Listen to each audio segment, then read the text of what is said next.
Hello students, the end of bipolarity में हमारा आज का टॉपिक है द फर्स्ट गल्फ वॉर। इस टॉपिक से रिलेटेड हमारे पास दो तरह के क्वेश्चन पूछे जा सकते हैं। एक तो है आपका ऑपरेशन डेजर्ट स्टॉर्म और दूसरा है the consequences of first Gulf war.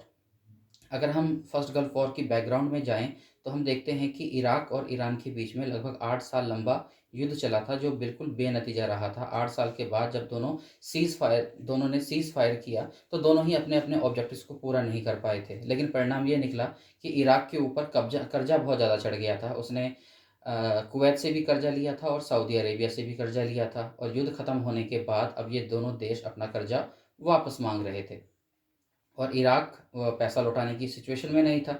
इसका तोड़ उसने ये निकाला कि कुवैत पर कब्जा कर लिया जाए, क्योंकि कुवैत जो है उसके पास ऑयल फील्ड्स बहुत ज़्यादा थे। लगभग दुनिया का जितना भी तेल निकलता है उसका 10% हिस्सा कुवैत के पास ही था। तो इराक जो है कुवैत के ऊपर कब्जा करके दुनिया का 5वां सबसे बड़ा तेल उत्पादक देश बनना चाहता था। दूसरा, ओपेक देशों ने एक गाइडलाइंस बनाई थी कि कोई देश जो है कितने तेल का उत्पादन कर सकता है, और कुवैत पर हमला करने के लिए इराक ने एक बहाना ये भी बनाया कि कुवैत जो है वो ज़रूरत से ज़्यादा तेल का उत्पादन कर रहा है, जिसकी वजह से तेल की प्राइसेस गिर रही हैं।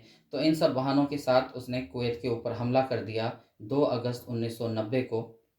और इस हमले का कुवैत के पास कोई जवाब नहीं था। उसकी जो फोर्सेस थी बहुत कम थी इराक के मुकाबले में, और मात्र 6 घंटे के अंदर ही इराक ने कुवैत के ऊपर कब्जा कर लिया।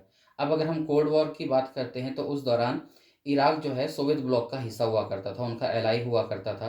अब इस समय जब इराक ने कुवैत के ऊपर हमला किया, ये टाइम वो था जब रशिया अपनी ही प्रॉब्लम्स में डूबा हुआ था। वो अपनी समस्याओं को सुलझाने में लगा हुआ था, और अमेरिका के पास ये बहुत बढ़िया मौका था कि मिडिल ईस्ट के देशों में वो अपना जो इन्फ्लुएंस है उसको बढ़ा सके। तो हम देखते हैं कि इराक के ऊपर हमला करने के लिए सबसे पहले जो वहाँ के प्रेसिडेंट थे जॉर्ज डब्ल्यू बुश, वो यूनाइटेड नेशंस में जाते हैं और वहाँ से इराक के खिलाफ एक रेजोल्यूशन पास करा लेते हैं, क्योंकि उनको मालूम था कि इस समय रशिया उस सिचुएशन में नहीं है कि इस रेजोल्यूशन के खिलाफ वीटो कर सके। तो इराक के ऊपर बहुत सारे इकोनॉमिक सैंक्शन लगा दिए जाते हैं, नेवल ब्लॉकेड लगा दी जाती हैं। ये सारे काम इसलिए किए जा रहे थे कि इराक झुक जाए और कुवैत के ऊपर से जो अपना कब्जा है उसे हटा ले और वापस चला जाए, कुवैत को लिबरेट कर दे, आज़ाद कर दे।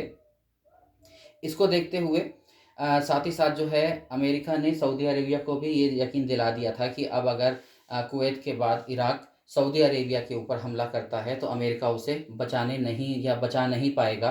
तो इसको देखते हुए सऊदी अरेबिया ने भी अपने एयरफील्ड्स खोल दिए थे अमेरिका के ट्रूप्स के लिए। अब अमेरिका, कुछ वेस्टर्न पावर्स थी और साथ साथ कुछ अरब के नेशंस थे। इन सब ने अपना एक कोलिजन फोर्सेस बनाया और अब ये डिप्लॉयमेंट जो है सऊदी अरेबिया में की जाने लगी। शुरुआत में इनका उद्देश्य इराक के ऊपर हमला करना नहीं था। तो ये जो ऑपरेशन था ना, ये ऑपरेशन डेजर्ट शील्ड के नाम से था। इनका काम सिर्फ सऊदी अरेबिया को शील्ड प्रदान करना था कि अगर इराक हमला कर दे तो सऊदी अरेबिया को कैसे बचाया जाएगा। अब ये जो फोर्सेस थी इनको यूरोप के पहाड़ों पर लड़ने की ज़्यादा आदत थी। सऊदी अरेबिया के रेगिस्तान में लड़ने का इनको अनुभव नहीं था। तो सबसे पहले उनको वहाँ ट्रेनिंग दी जा रही थी ताकि वो इस ऐसे माहौल में, ऐसे गर्म माहौल में जो है लड़ाई लड़ सकें। साथ ही साथ अब जो यूनाइटेड नेशंस है उसने एक रेजोल्यूशन पास कर दिया जिसके हिसाब से इराक के ऊपर मिलिट्री हमला किया जा सकता है अगर इराक 15 जनवरी तक अपना जो कब्जा है वो वापस नहीं ले लेता। यानी कि वो वहाँ से अगर हट नहीं जाता है, कुवैत से अगर हटता नहीं है 15 जनवरी तक, 6 हफ्तों का टाइम दिया जाता है उसे, और उसे 15 जनवरी तक कुवैत को खाली करना था। अगर वो कुवैत को खाली नहीं करता तो फिर उसके ऊपर जो कोलिजन फोर्सेस हैं वो हमला कर सकती हैं।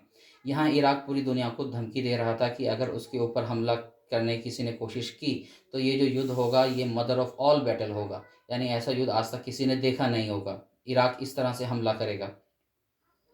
तो 15 जनवरी तक इराक अपना जो फ़ौज है उसको कुवैत से हटाता नहीं है। तो परिणाम ये निकलता है कि फिर 17 जनवरी से इराक के ऊपर हमले करने शुरू कर दिए जाते हैं।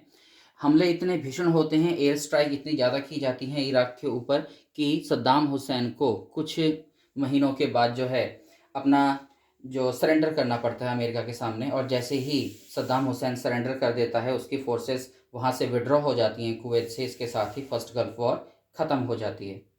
अब अगर हम ये देखें कि फर्स्ट गल्फ वॉर के परिणाम क्या निकले, what are the consequences of the first Gulf war, तो देखिए सबसे पहली चीज़ तो ये है कि इस वॉर के कारण सबसे पहले तो जो यूएस है उसकी सुप्रीमेसी जो है इस्टेब्लिश हो जाती है वर्ल्ड पॉलिटिक्स के ऊपर, कि उसके उससे बड़ा सुपर पावर अब इस दुनिया में और कोई है ही नहीं।